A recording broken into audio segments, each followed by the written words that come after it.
Cette vidéo est consacrée à une application de l'intégrité référentielle en utilisant MySQL. Dans la vidéo 21 qui s'intitule Comprendre les contraintes d'intégrité fonctionnelle et l'intégrité référentielle, vous trouverez son lien dans la partie description. J'ai expliqué les deux notions et j'ai montré la différence entre les deux. Et suite à cette vidéo, donc je vais vous montrer l'objectif de l'intégrité référentielle à travers un exemple dans MySQL. Salut, je suis Saad Rachid et je suis heureux de vous accueillir dans cette vidéo. Allez-y. Faisons d'abord un rappel des deux notions. Alors, les contraintes d'intégrité fonctionnelle et l'intégrité référentielle. Alors, les contraintes d'intégrité fonctionnelle sont utilisées dans le MCD et ils correspondent aux dépendances fonctionnelles entre les entités. L'intégrité référentielle est utilisée au niveau des bases de données et elle exprime une contrainte sur la clé étrangère d'une table. Alors, le rôle de l'intégrité référentielle est d'appliquer une intégrité sur les données. Alors, je m'explique. Donc, par exemple, nous ne devons pas trouver une note d'un étudiant dans un module, alors que l'étudiant ayant cette note n'existe pas. Donc, la même chose pour une commande d'un client. Nous ne devons pas trouver une commande passée par un client, alors que ce client n'existe pas. Donc, les données au niveau de la base de données doivent refléter les données du monde réel. Donc voilà, passons maintenant à la pratique. Nous allons travailler dans MySQL en utilisant PHP MyAdmin. Alors, dans notre exemple, nous allons créer une base de données donc nommée BD client ayant les deux tables suivantes, donc client, donc avec la structure les champs, numéro client, nom client, ville client, et la table commande, donc numéro de commande, date commande et numéro du client. Donc allez-y.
Alors, nous allons maintenant insérer un enregistrement dans la table commande.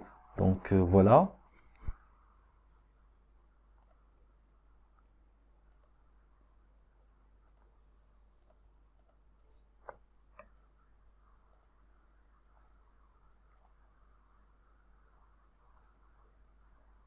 Alors, vous constatez que la commande 1, passée le 30-10-2022 par le client A, est enregistrée dans la table commande.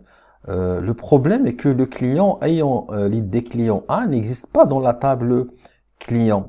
La table client est vide.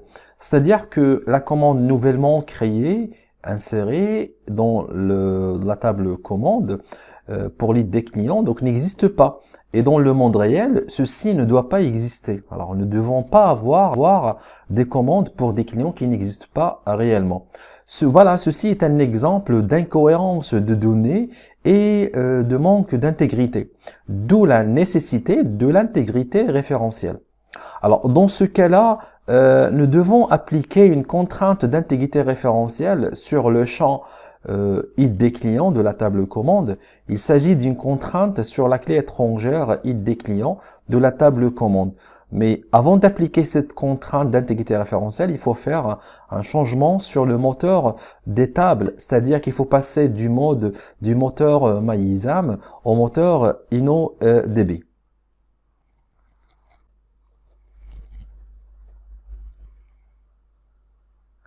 Alors, l'objectif de cette vidéo est de ne pas discuter sur les moteurs de table MyISAM et InnoDB, mais je vais vous montrer la différence entre les deux.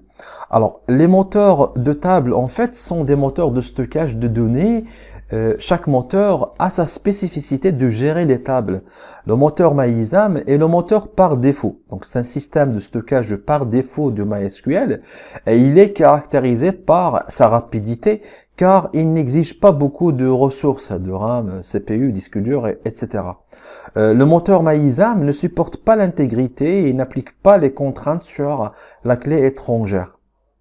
Alors, le moteur InnoDB est plus lent et plus gourmand en ressources que MyISAM. Donc, ce moteur gère les clés étrangères et les voilà, donc revenons à PHPMyAdmin pour modifier le moteur des deux tables client et commande.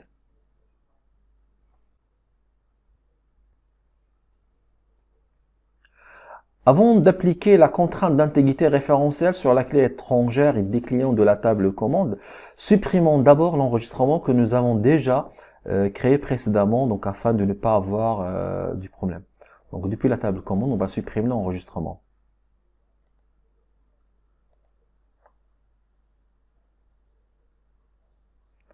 Alors maintenant, nous allons passer au niveau des tables pour changer le mode du moteur depuis MyISAM à InnoDB.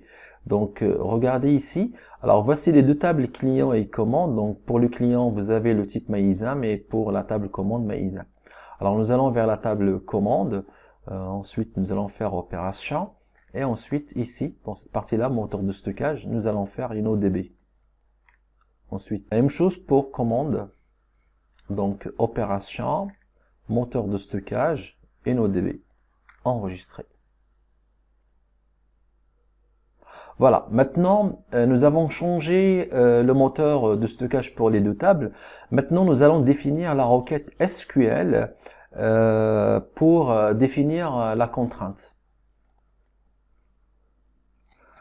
Alors, voici la requête SQL appliquée sur notre table commande pour spécifier la contrainte d'intégrité référentielle. Donc, alors la ligne 1 donc spécifie que nous allons apporter une modification sur la structure de la table commande. La ligne 2, nous définissons une contrainte appelée FK commande client. La ligne 3, on spécifie que la contrainte sera définie sur la clé étrangère id des clients de la table commande correspondant à la clé id des clients de la table client. Donc voilà la requête. Maintenant nous allons passer à PHPMyAdmin pour appliquer cette requête et l'exécuter. Allez-y.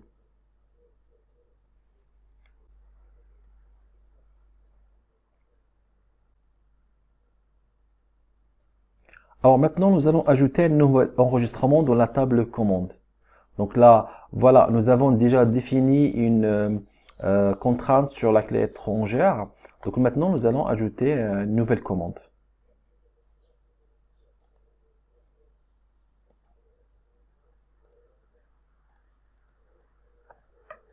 Alors voilà, je vais faire exécuter.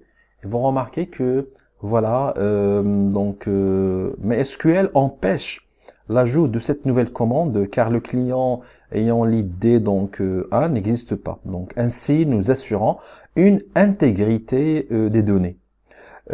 Ajoutons maintenant un nouveau client dans la table client et ajoutons une nouvelle commande de ce client. Donc voilà, donc je vais aller vers la table client, donc je vais ajouter un nouveau client.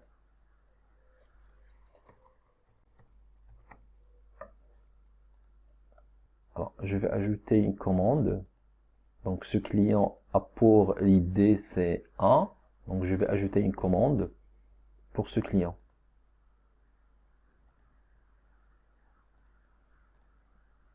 Donc déjà MySQL me propose ici. Alors maintenant nous avons le client 1 qui a passé la commande 3, donc etc. Alors maintenant nous allons supprimer ce client. Alors ce client nous voulons le supprimer. Donc je supprime ce client, sachant que ce client a une commande. Donc vous remarquez qu'on ne peut pas. Mais SQL nous empêche de supprimer ce client. Pourquoi? Parce que ce client a une commande.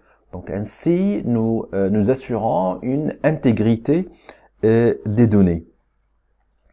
Alors maintenant, ce qu'on veut, c'est que, par exemple, lorsqu'on veut supprimer un client, on veut aussi que tous les enregistrements de toutes les commandes de ce client doivent être supprimés. Alors, comment faire ça? Alors, voilà. Donc, cette requête, c'est une requête qui permet donc de définir une contrainte sur la table client, sur la clé étrangère, de telle façon lorsqu'on fait par exemple une suppression d'un enregistrement de la table client, toutes les commandes correspondantes vont être supprimées.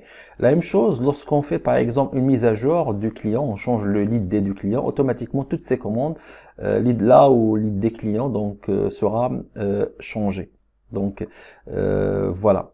Donc nous allons prendre cette requête maintenant et nous allons l'appliquer à notre table commande. Mais avant tout, donc il faut d'abord déjà supprimer l'ancien contrainte et nous allons la remplacer par cette nouvelle contrainte. Donc d'où ici l'objectif de FK commande client. Donc nous allons utiliser ce nom-là pour supprimer l'ancien commande. Donc voilà, l'ancien contrainte plutôt. Donc voici la requête SQL qui va nous permettre de supprimer l'ancien contrainte et ensuite nous allons définir cette requête. Donc,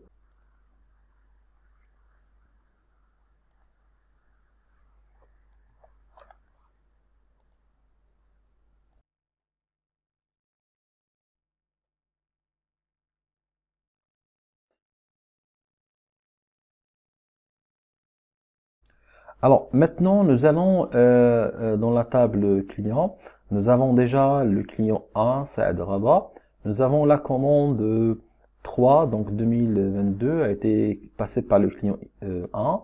Donc depuis la table client, nous allons supprimer ce client-là, voilà. Donc nous le supprimons. Et vous allez constater que son enregistrement au niveau de la table commande a été supprimé.